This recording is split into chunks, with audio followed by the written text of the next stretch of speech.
अस्सलाम वालेकुम, welcome to property exchange. मैं हूं आपका होस्ट मोहम्मद सलीम।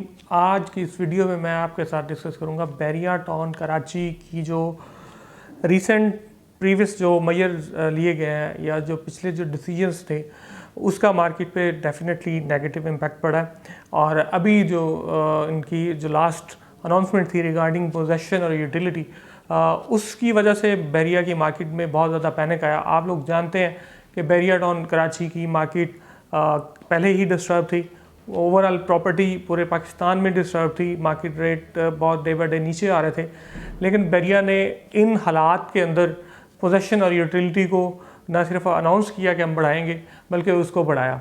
और लास्ट मंथ इन्होंने जो है वो डेट दी हुई थी कि हम इसको 100% तक बढ़ा देंगे, लेकिन फिर इनको वो एक्सटेंड करना पड़ी, क्योंकि बहुत से लोग ऐसे हैं जिन्होंने अभी तक पोजेशन और यूटिलिटी नहीं भरा।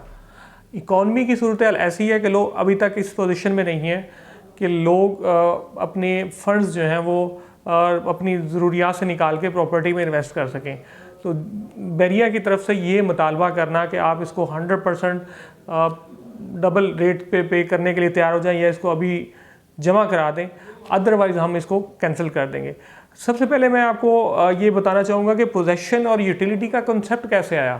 पोजेशन और यूटिलिटी 2012 या 2011 या 2010 में तो बैरिया टाउन नहीं लेता था। आपको डायरेक्टली जो है वो बैरिया टाउन सीधा सीधा आपको पोजेशन दे देता था। आपको जाके सिर्फ सिंपली उसका एप्लीकेशन देना होता थी कि मुझे इसका पोजेशन दिया जाए, मैंने इसको कंस्ट्रक्ट करना है या मैं इसको अपनी कस्टडी में लेना चाहता हूँ। क्योंकि जब अलॉटमेंट लेटर आपके हाथ में आ जाता है तो फिर आपकी लोकेशन चेंज नहीं हो सकती।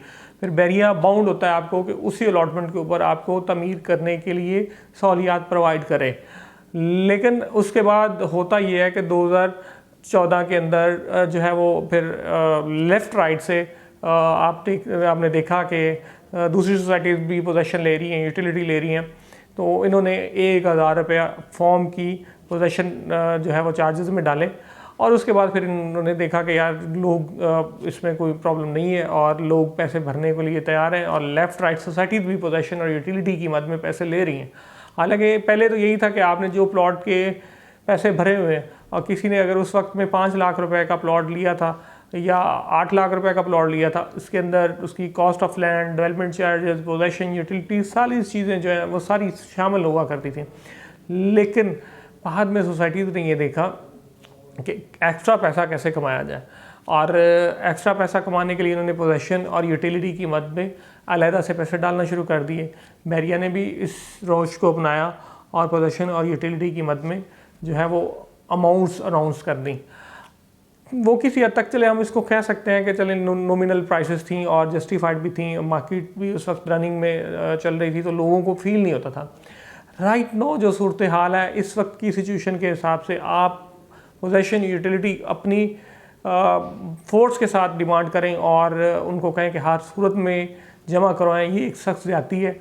ऐसा नहीं होना चाहिए, क्योंकि एक बंदे का ज़रूरत ही नहीं है पोजेशन लेने की, तो आप उसको एक तो ज़बरदस्ती देना चाह रहे हैं, और दूसरा आप उसमें साथ ही आपने अनाउंसमेंट कर दी कि जो बंदा पोजेशन या यूटिलिटी के पैसे नहीं भरेगा या पोजेशन यूटिलिटी दोनों के पैसे नहीं भरेगा और अलॉटमेंट नहीं लेगा, तो हम उसकी अलॉटमेंट को जो है वो उसकी लोकेशन चेंज कर देंगे, उसका प्लॉट एग्जिस्टिंग लोकेशन से कैंसिल करके किसी और जगह पे जो है वो शिफ्ट कर देंगे। अब वो जगह कौन सी होगी, मतलब वो आपने कोई पॉलिसी नहीं दी। तो इसकी वजह से एक मार्केट के अंदर पैनिक आया।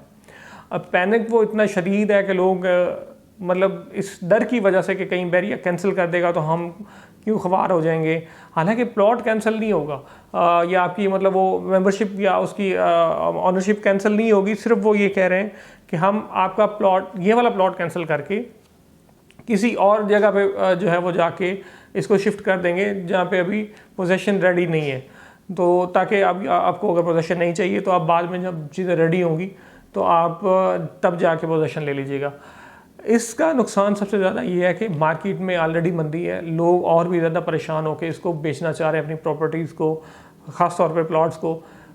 ये जो हालात है राइट नो, मैं उसको अगर देखूं जो इसकी प्राइजेस चल रही हैं प्रॉपर्टी की, प्लॉट्स की या दूसरी मतलब अपार्टमेंट्स की या विलास की, तो इस वक्त बिल्कुल बॉटम के ऊपर है और शायद आज से 3 साल या 3.5 साल पहले की प्राइसेस के ऊपर हम इस वक्त भी उसको देख रहे हैं।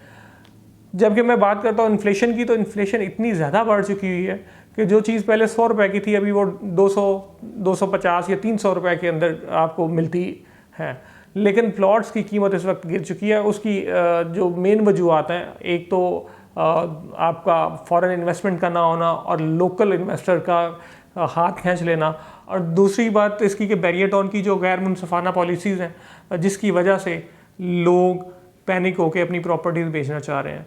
टेक्निकली अगर मैं देखूं, प्राइसेस इस वक्त बॉटम के ऊपर हैं, इन्होंने ऊपर जाना है और उनमें बहुत ज़्यादा पोटेंशियल है। ये बात मैं आपको बड़ी तसल्ली से कह सकता हूँ, बहुत वसूख से कह सकता हूँ कि आने वाले वक्त में प्रॉपर्टीज़ बहुत ज़्यादा महंगी हो जाएंगी, ख़ास तौर पे जब 2026 के बाद यहाँ पे लीज़ आ जाएगी तो ये कीमतें 1/2 नहीं, 1/3 नहीं, बल्कि इससे ज़्यादा भी मल्टीप्लाई पे करेंगी। क्योंकि मैंने देखा हुआ है बैरियरटॉन लाहौर के अंदर, जिस वक्त आज से सिर्फ और सिर्फ 9-10 साल पहले की अगर मैं बात कर लूँ या 11 साल पहले की बात कर लूँ, तो 10 लाख का प्लॉट का ख़रीदार नहीं था। आज उसी जगह के ऊपर 1,50,00,000 रुपये का प्लॉट आपको नहीं मिलता सेक्टर डी के अंदर।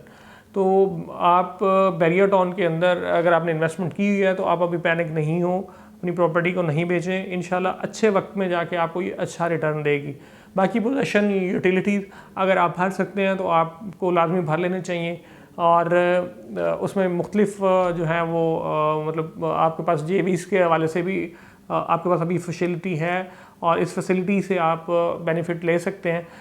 JV डिस्काउंट होता है जो कि मार्केट रेट के हिसाब से चल रहा होता है, 14, 15, 16% मुख्तलिफ रेट्स के ऊपर चल रहा होता है। कभी ये ऊपर हो जाता है, कभी नीचे हो जाता है। तो बैरियरटॉन के हवाले से अगर आपको फर्दर किसी भी किस्म की इन्फॉर्मेशन चाहिए, आप स्क्रीन पे दिए गए नंबर पे कॉल कर सकते हैं, व्हाट्सएप कर सकते हैं। इसी के साथ अपने उस्मान मसलीम को इजाज़त दें। अपना बहुत बहुत ख्याल रखिएगा। अल्लाह हाफ़िज़।